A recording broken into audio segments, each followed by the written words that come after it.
तो हम important question को शुरू कर रहे हैं बच्चों, गणितीय आगमन का सिद्धांत। ठीक है, ये जो ज़्यादा बड़ा चैप्टर है नहीं और हर एक क्वेश्चन एक ही तरीके से होता है, तो मैंने ज़्यादा नहीं लिया है, लेकिन जितने भी क्वेश्चन है वो बहुत ज़्यादा इंपॉर्टेंट है।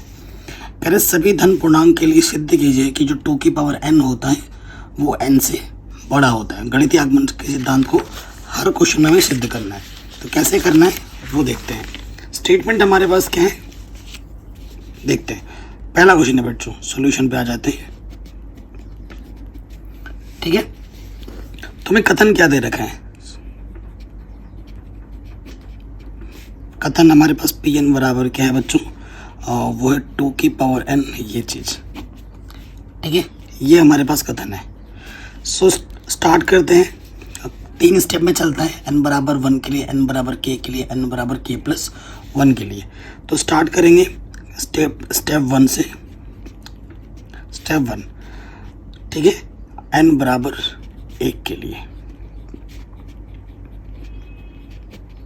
n बराबर 1 के लिए। ये लेफ्ट हैंड साइड है, ये राइट हैंड साइड है। तो देखो n बराबर 1 रखेंगे तो ये 2 की पावर 1, n की जगह 1 रखा, और ये 1, 2 की पावर 1 2 ही होता है, और ये 1। ये जो कथन है वो सही है। देखो जो 2 है वो 1 से बड़ा है। ठीक है, तो हम क्या लिख देंगे? अतः कथन n बराबर 1 के लिए सत्य है।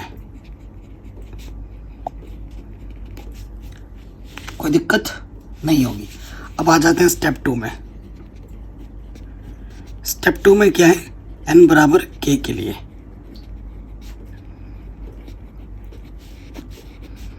n बराबर k के लिए। अब ये एक स्टेटमेंट है, ठीक है ना? तो n बराबर k के लिए जहां जहां n है वहां k रखो। देखो बच्चों, चूंकि n बराबर 1 पर कथन सत्य हुआ है ना, तो n बराबर k के लिए भी कथन सत्य मान लिया जाता है। माना n बराबर k के लिए भी कथन सत्य है। ठीक है, इसे आप क्वेश्चन में 1 मान लो, क्योंकि स्टेप 3 सबसे ज़्यादा इंपॉर्टेंट होता है और स्टेप 3 में स्टेप 1 का यूज़ किया जाता है। अब आ जाओ स्टेप 3 में। स्टेप 3 में क्या है? n बराबर k प्लस 1 के लिए। ठीक है, n बराबर k प्लस 1 के लिए। तो जहाँ जहाँ n है, वहाँ पर क्या रख देना है? k प्लस 1 हमें रख देना है। ठीक है, सो हम क्या करेंगे? n की जगह पे रख देंगे k प्लस 1, ये। ठीक है, ये चीज़ हमें प्रूफ करके भी दिखानी पड़ेगी। समीकरण नंबर 2 मान लिया। ठीक है, कोई दिक्कत नहीं है, कोई परेशानी नहीं। अब हमें क्या करना है? देखो, अब ये चीज़ हमें ला के दिखानी है। ठीक है, ये चीज़ हमें क्या करनी है? ला के दिखानी है। तो देखो बच्चों, मैं समीकरण नंबर 1 का, मैंने बोला ना स्टेप नंबर 2 का यूज़ होता है, तो यहाँ लिखूंगा समीकरण 1 से। समीकरण 1 क्या है? 2 की पावर k, ये चीज़ है, और यहाँ 2 की पावर k प्लस 1 लाना है ना? तो मैं क्या करूँगा? दोनों पक्षों में, यानी कि दोनों तरफ 2 से गुणा करने पर, जब गुणा कर देंगे तो ये क्या हो जाएगा? 2 की पावर k और इधर 2, और ये हो जाएगा 2k।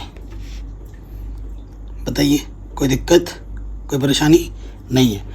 गुणा में घातें जुड़ती हैं, तो ये 2 की पावर क्या हो जाएगा? k प्लस 1, और 2k का मतलब क्या होता है? k plus k, k plus k, और यहाँ तो मुझे k प्लस 1 दिखाना है आपको। आप खुद देखो बच्चों, k प्लस k जो है वो बड़ा होगा k प्लस 1 से। तो यहाँ k है और यहाँ k है, और यहाँ पे फिर से k आ गया, और यहाँ 1 है। तो ये जो k क्वांटिटी है, ऑब्वियसली ये जो 2k है वो k प्लस 1 से क्या होगा? बड़ा होगा। तो ये जो क्वांटिटी है वो k प्लस 1 से बड़ी है, तो इसमें और इसमें बात हो जाएगी। ठीक है, अगर ये चीज़ इससे बड़ा है तो इससे भी बड़ा हो जाएगा, है ना? ये चीज़ इससे बड़ा है तो इससे तो ये बड़ा होगा ही होगा, है ना? तो इस केस की कंपैरिजन कर देंगे तो 2 की पावर k प्लस 1 इससे बड़ा होगा। Hence proved. सिद्ध करके दिखाना है आपको स्टेटमेंट। ठीक है। और लास्ट में क्या लिखना होता है, ये चीज़ अगर नहीं लिखोगे तो नंबर नहीं मिलेंगे। यहाँ लिखना होता है चूँकि कथन n बराबर, पहले 1 लिखना है, n बराबर 1, n बराबर k और n बराबर k+1 के लिए सत्य है। ये स्टेटमेंट जो है वो लास्ट में हर लिखना ही है। मैं इस क्वेश्चन में लिख रहा हूँ, बाकी में नहीं लिखूंगा। इसका मतलब ये नहीं कि आपको नहीं लिखना है, आपको हर बार लिखना है। मैं बार बार लिखूंगा टाइम वेस्ट होगा, है ना। तो ये स्टेटमेंट हर बार क्वेश्चन जब एंड हो तब लिखना ही है। चूँकि कथन n बराबर 1, n बराबर k1 k+1 के सत्य है, अतः गणितीय आगमन का सिद्धांत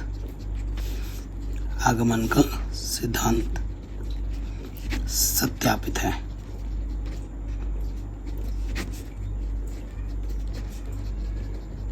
ठीक है, इस तरीके से आपको लिखना है।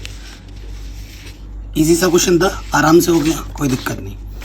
अब आते हैं दूसरे क्वेश्चन में। सिंपल सा क्वेश्चन है, कहते सभी पूर्णांक n बराबर 1 या 1 से ज़्यादा के लिए आपको इस स्टेटमेंट को सिद्ध करना है, गणितीय आगमन के सिद्धांत को।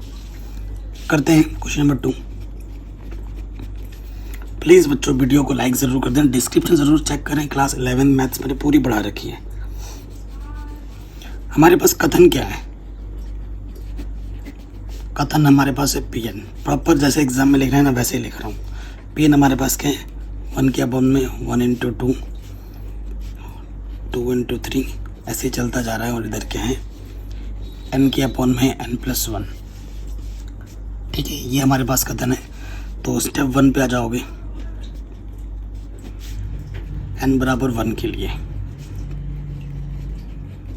n बराबर 1 के लिए क्या होता है, इधर से लेफ्ट हैंड साइड में पहला ही टर्म लिया जाता है ओनली। 1 के बट्टे में 1 डॉट का मतलब गुणा है, 1 दूनी 2। तो ये लेफ्ट हैंड साइड आ गया। और राइट हैंड साइड पे आ जाऊँ, n की जगह पर 1 रखो।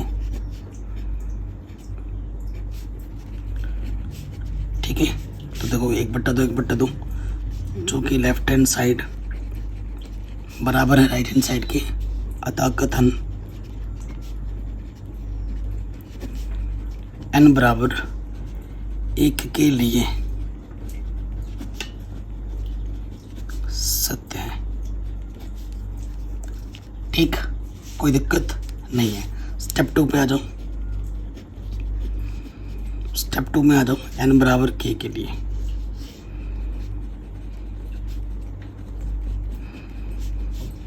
ठीक है, तो जहाँ जहाँ n है ना बच्चों, वहाँ वहाँ क्या रख देना है, k रख देना है।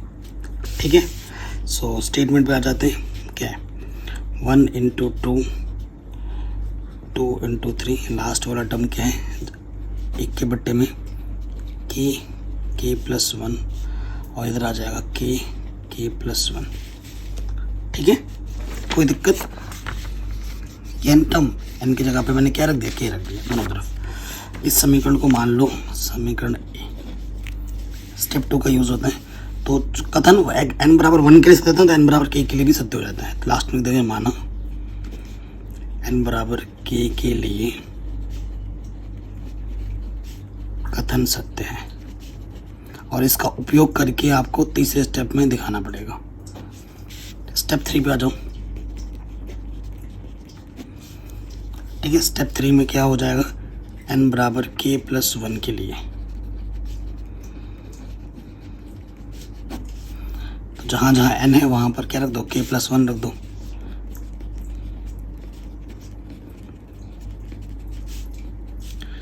यहाँ आ जाएगा, ये k ही रखा था हमने n की जगह पर, तो यहाँ आ जाएगा k+1, n की जगह पर k+1, ऑलरेडी प्लस में 1 है।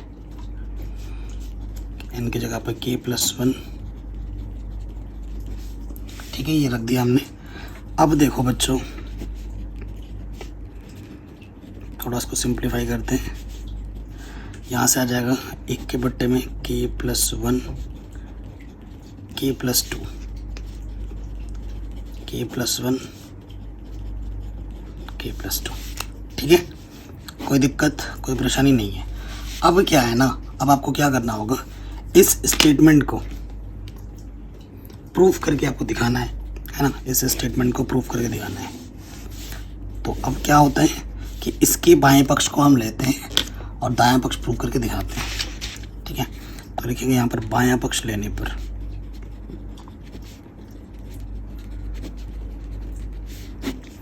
और इसका यूज़ होता है समीकरण नंबर स्टेप नंबर 2 का यूज़ होता है स्टेप 3 में हर बार, उसके बिना तो क्वेश्चन होगा ही नहीं, ठीक है। तो यहाँ पे आ जाते हैं, ये लास्ट टर्म क्या है इसका, k+1 k+2। अगर तुम ध्यान से देखो ना, एक तो ऑब्जर्वेशन है या फिर एक ट्रिक भी है, ट्रिक भी बताता हूँ। सबसे पहले ऑब्जर्वेशन देखो, यहाँ 2 था तो इससे पहले 1 था, यहाँ 3 था तो यहाँ पर 2 है, ठीक है, एक कम हो जा रहा है। यहाँ देखो बच्चों, ऊपर तो सबके ही 1 है। अब यहाँ पर अगर k+2 है तो इधर वाला टर्म क्या होगा, k+1। अगर इधर k+1 एक कम कर दोगे तो यहाँ आ जाएगा k। तो यहाँ से लेकर यहाँ तक क्या होता है ना, ये वाला समीकरण आता है। देखो यहाँ से लेकर यहाँ तक पूरा आ रहा होगा और इसका मान मुझे पता है समीकरण 1 से, तो यहाँ लिख देंगे समीकरण ए से, इसको मेंशन कर दिया। अब इसकी जगह पे मैं मान रखूँगा, इसकी जगह पे मुझे मान पता है कितना, k के बट्टे में k+1 और यहाँ है 1 के बट्टे में k+1 k+2, ठीक है। सो k+1 क्या है बच्चों, उभयनिष्ठ। यहाँ बचा सिर्फ k के बट्टे में 1 और यहाँ से बचा k के बट्टे में k+2। तो यहाँ से देखिए लॉस ऑफ, यहाँ से आ जाएगा k+2 लॉस ऑफ, गुणा करेंगे तो ये आ जाएगा k² प्लस का 2k 1 कम 1, ठीक। तो इसको मैं लिख सकता हूँ ऊपर वाले को k+1 का होल स्क्वायर, नीचे क्या है k+1 k+2, एक घात क्या होगी, कम हो जाएगी। तो यहाँ में मिल जाएगा k+1 k+2 जो कि मुझे चाहिए था। लेफ्ट हैंड साइड हम लेके चले थे, हम राइट हैंड साइड पे पहुँच गए, ठीक है बच्चों, यही हमें प्रूफ करना था, ठीक है। तो लास्ट में वही लिखना है, चूँकि कथन n बराबर 1 k+1 के लिए सत्य है,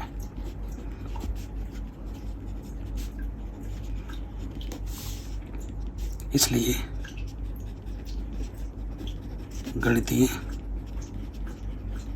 आगमन का सिद्धांत सत्यापित है।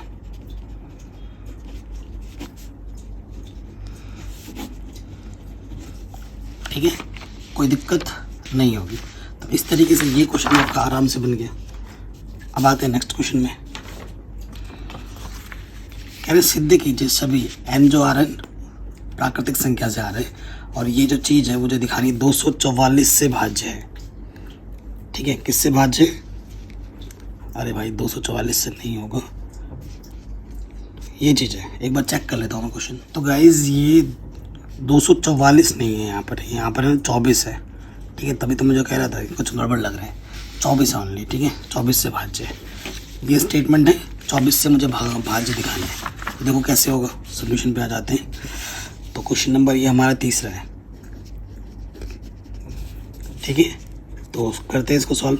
स्टेटमेंट मुझे दे रखा है, चूँकि जो कथन है Pn बराबर वो है 2 7 की पावर n 3 × 5 की पावर n माइनस के 5 है ना। ये मुझे दिखाना है कि ये 24 से भाज्य है, 24 से कट जाते हैं। ये स्टेटमेंट दे रखा है। ठीक है, करते हैं हम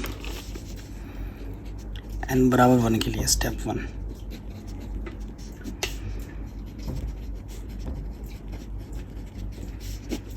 ठीक है बच्चों, तो ये स्टेटमेंट रखते हैं 2 7 की पावर 1 7 दूनी 14 प्लस 5 दिए 15 माइनस के 5, तो ये आ जाएगा आपका 24 हल करने पर। और 24 से कट जाता, 24 से कम 24 से भाज्य है। ठीक है, अतः कथन n बराबर 1 के लिए सत्य है।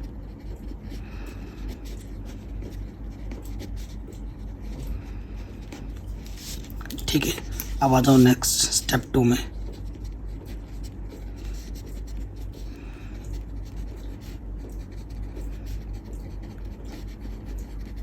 n बराबर k के लिए, तो n बराबर k के लिए इस स्टेटमेंट पे आ जाते हैं।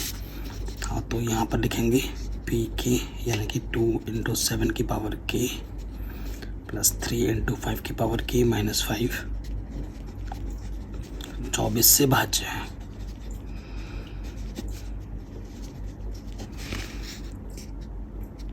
माना n बराबर k के लिए भी कथन सत्य है।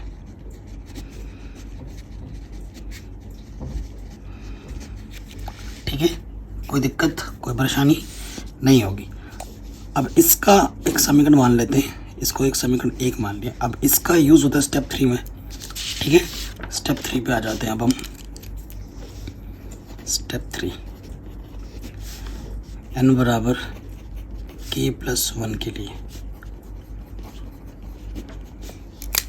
ठीक है, n बराबर k प्लस 1 के लिए। अब हमें क्या करना है, जहाँ जहाँ n है ना, तो 7 की पावर n था तो k प्लस 1 हो जाएगा, 3 5 की पावर k प्लस 1 हो जाएगा, माइनस क्या था 5। इसको दिखाना है 24 से भाज्य।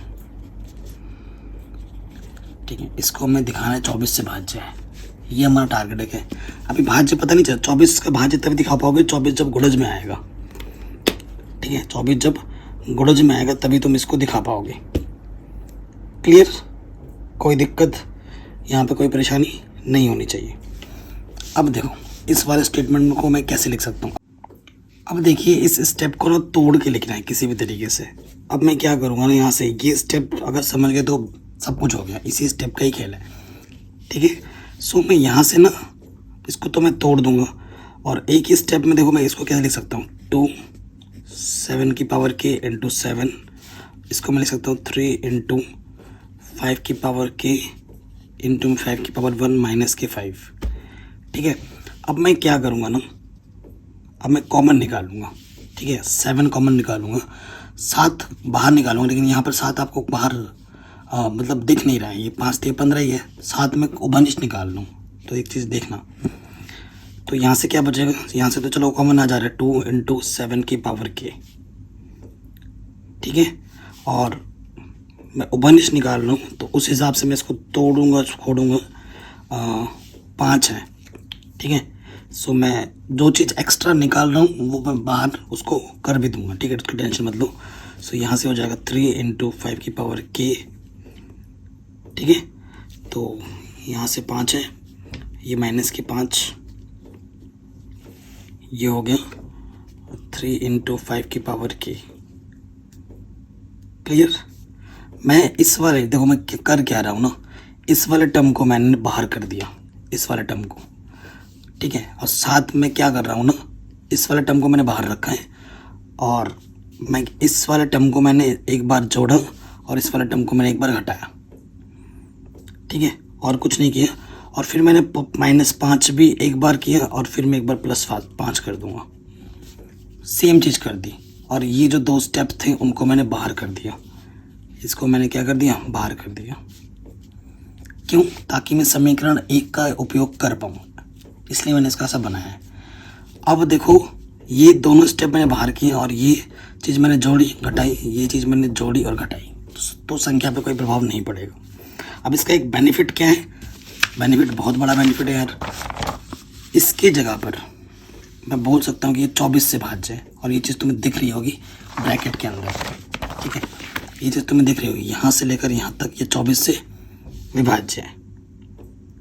ठीक है, ये चीज़ क्या है, 24 से विभाज्य है, और ये प्लस में रह जाएगा, तो 7 इसके जगह पर समीकरण 1 से लिख दूंगा। मैं लिख सकता हूँ कि 24 से विभाज्य है, तो 24 क्यों लिख दिया मैंने, और ये जो चीज़ बच गई उसको गुणे में डाल देता हूँ।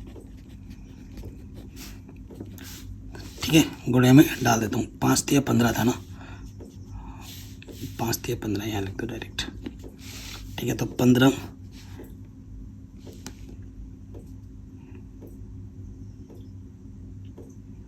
5 3 15 15 की पावर 5 k। ठीक ठीक है, माइनस के 5। कोई दिक्कत यहाँ तक नहीं होगी। अब ये जो 7 है मैं 7 से अंदर गुणा कर दूंगा, 24 गुणे में है और इंटू 7 की हो जाएगा। ये क्या हो जाएगा, 7 या 21 इंटू 5 की पावर के, और ये हो जाएगा 7 पंजे 35, ठीक है, प्लस में 15 इंटू में 5 की पावर के माइनस के 5।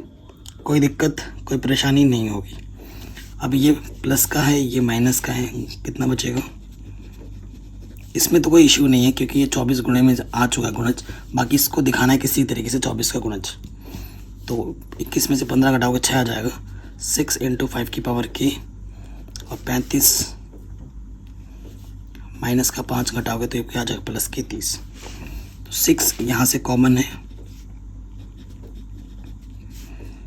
तो यहाँ से आ जाएगा 5 की पावर के माइनस के 5, ठीक है। ये जो चीज़ है ये 4 का मल्टीपल है, 4 का गुणज है, 4 का गुणज है। अगर आप कैसे चेक करोगे, आप अगर मेरी बात पर विश्वास नहीं करते तो के की जगह पर 1 रख के देखो, तो 4 का गुणज है ना, 1 रख के देखो तो वो तो 0 आ जाएगा। 2 रख के देखो, 0 भी 4 का गुणज है, 2 रख के देखो आप, तो 5 की पावर 2 माइनस के 5, 25 माइनस 5 करोगे कितना आ जाएगा, 20 बट्टे 4, 4 पंजे 20, पूरा पूरा कट रहा है ना, तो 4 का गुणज है। 0 बट्टा समथिंग, 0 तो सभी का गुणज होता है, तो ये 4 का गुणज है।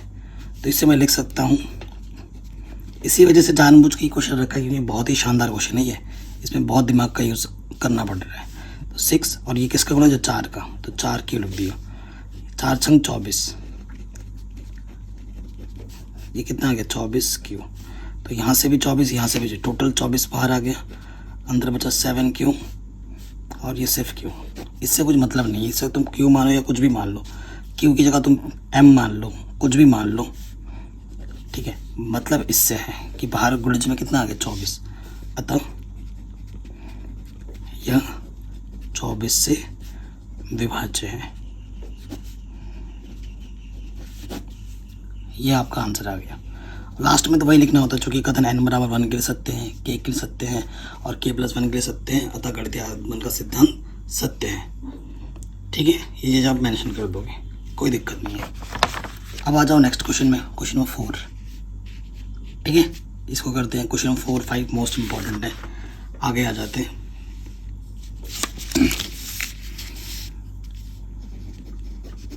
तो स्टेटमेंट हम लिख लेते हैं। स्टेटमेंट हमारे पास है 1/2 1/4 ऐसे चल रहा है, और लास्ट में एक के ये चीज़, ठीक है। तो स्टेप 1 पे आ जाओ, n बराबर 1 के लिए, ठीक है।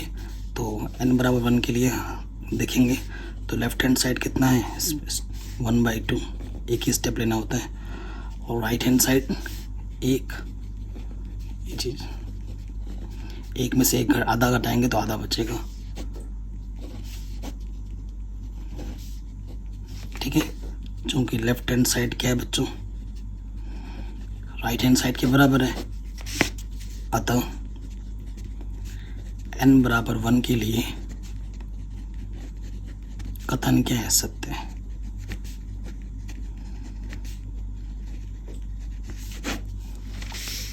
ठीक है, कोई दिक्कत कोई परेशानी नहीं होगी, ओके। अब n बराबर 1 के लिए कथन सत्य हो गया। अब आ जाएंगे स्टेप 2 में, n बराबर k के लिए, और स्टेप 2 का यूज़ होता है स्टेप 3 में, ठीक है। तो कथन हमारे पास क्या था, 1/2 1/4 ऐसे ही चल रहा है, इधर आया 1 2 की पावर k और इधर है ये चीज़, ठीक, कोई दिक्कत नहीं है। इसे समीकरण नंबर 1 मान लेंगे, माना कथन, चूँकि इसको भी मान लेते हैं n बराबर, माना कथन n बराबर k के लिए भी सत्य है। अब इसकी मदद से हमें स्टेप 3 में भी करना पड़ेगा, है ना। अब आ जाते हैं स्टेप 3 में। स्टेप 3 n बराबर k+1 के लिए। तो जहाँ जहाँ k रखा था आपकी बार क्या रख देना, k+1।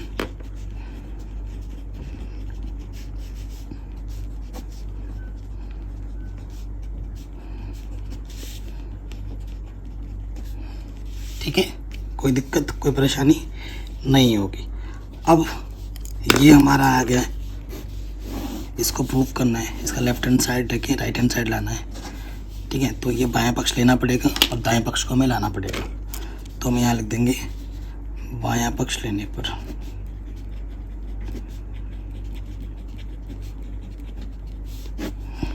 तो ये 1 के बट्टे में 2, 1 के बट्टे में 4, डॉट डॉट डॉट। ठीक है, ये आ गया।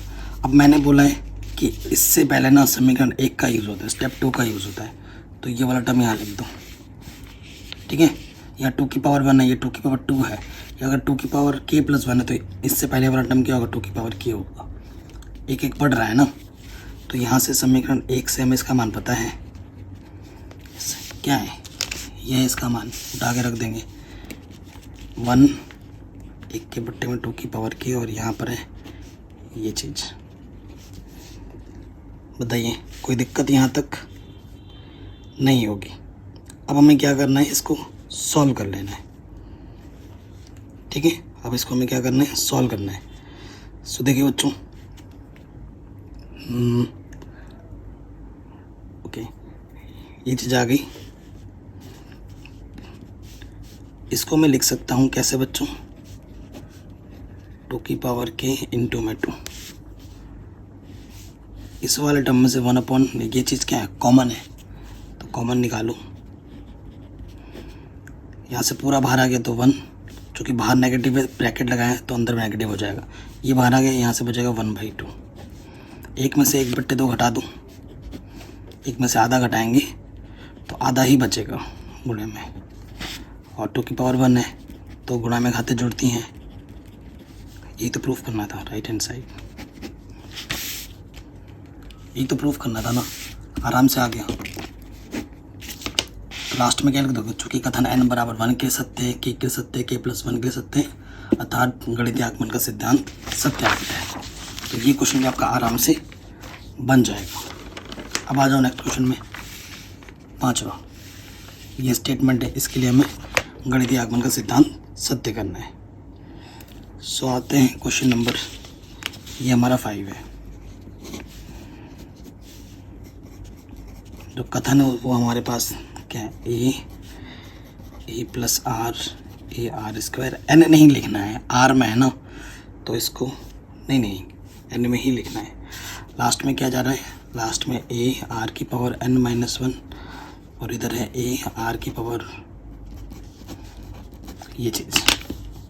ठीक है, ये गुणोत्तर श्रेणी के रूप में दे रखा है। तो स्टेप 1 से स्टार्ट करते हैं। स्टेप 1, यदि क्या, हाँ, n बराबर 1 के लिए ना, तो n बराबर 1 के लिए तो लेफ्ट हैंड साइड क्या होगा, पहला ये लेना होता है, a है, और राइट हैंड साइड ये है ना, a, r की पावर n की जगह 1, इससे ये कटा a आ गया।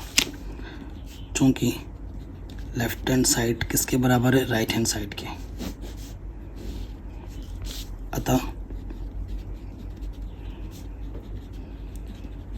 कथन n बराबर 1 के लिए सत्य है।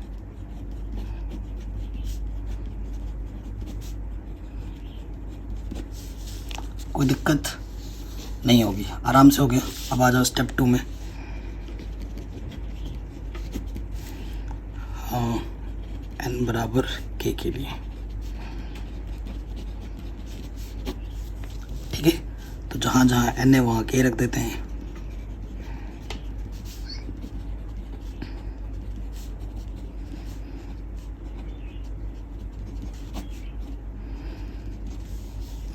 ठीक है, इसे समीकरण नंबर 1 बोलते हैं। अब स्टेप 2 का जो यूज़ है वो समीकरण स्टेप 3 में होता है। ठीक, ये तो हमें पता ही है। स्टेप 3 पे आ जाओ। स्टेप 3 में क्या होता है, n बराबर k+1 के लिए, n बराबर k+1 के लिए। ठीक है, यहाँ से आ जाते हैं। सो देखो बच्चों क्या हो जाएगा, जहाँ n था यहाँ पर k+1 रख दो, -1 है।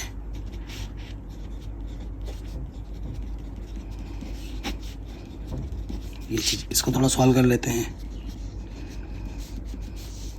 1 में से 1 घट जाएगा, प्लस में से, तो यहाँ सिर्फ a r⁻k बचेगा।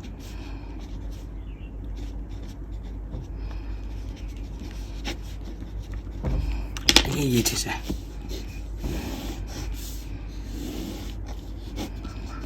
इसको हल करके हमें ये लाना है। ठीक है, इसको हल करके हमें ये लाना है, तो लिखेंगे बायां पक्ष लेने पर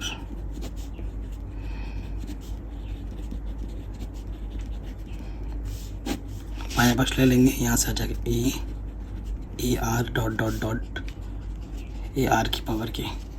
ठीक है, तो आपको पता ही है इससे पहला वाला टर्म क्या होगा, इसका यूज़ करते हैं समीकरण 1 का। इससे पहला वाला बात यही होगा, a⁻k -1। एक पद बढ़ रहा है ना, तो यहाँ से लेकर यहाँ तक का मान हमें पता ही होता है, समीकरण 1। इसकी जगह पे मान रख देंगे, ये मान हमें पता है,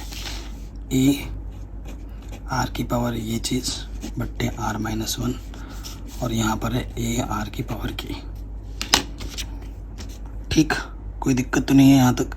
अब इसको क्या करना है बच्चों, हल करना है। a सिर्फ उभयनिष्ठ है दोनों से, तो a उभयनिष्ठ निकालेंगे। यहाँ से बचेगा r⁻k -1 बट्टे में r-1, और यहाँ से आ जाएगा r⁻k। ठीक, कोई दिक्कत, कोई परेशानी नहीं होगी। थोड़ा यहीं पे हल कर देते हैं। a तो चलो बाहर है, बट्टे में आ जाएगा r-1, r⁻, ये चीज़ देखो r⁻k, और ये r⁻k+1। ठीक है, और यहाँ से आ जाएगा -k इससे ये कटा, तो ये बचा r⁻k+1 और ये -k1 बट्टे में है r-1। आ गया ये राइट हैंड साइड। यही तो प्रूफ करना था, आ गया ना, तो हो गया प्रूफ। लास्ट में क्या लिख दोगे, चूँकि कथन n बराबर 1 के लिए सत्य है, k के लिए सत्य है, k+1 के लिए सत्य है, अतः गणितीय आगमन का सिद्धांत क्या है बच्चों, सत्यापित है। ठीक, कोई दिक्कत नहीं। तो ये क्वेश्चन भी आपका आराम से बन जाएगा। बाकी ये जो 3 क्वेश्चन है बच्चों, ये मैंने ऑलरेडी करा रखे हैं। ठीक है, ये आपके NCERT एक्सरसाइज जो है 4.1 के क्वेश्चन हैं, और ये तीनों के तीनों बहुत इंपॉर्टेंट है। जैसे अभी कराया था क्वेश्चन नंबर 3, वैसे ही है तीनों क्वेश्चन। आप खुद से ट्राई कीजिएगा, नहीं आता है मैंने ऑलरेडी करा रखा है। इस चैप्टर के लिंक्स मैं आपको डिस्क्रिप्शन में डाल दूंगा, आप जाके देख सकते हैं। ठीक है, तीनों ही क्वेश्चन शानदार है, NCERT के क्वेश्चन है जो कि मैंने ऑलरेडी करा रखे हैं। सो लिंक्स मिल जाएगी आपको डिस्क्रिप्शन पे।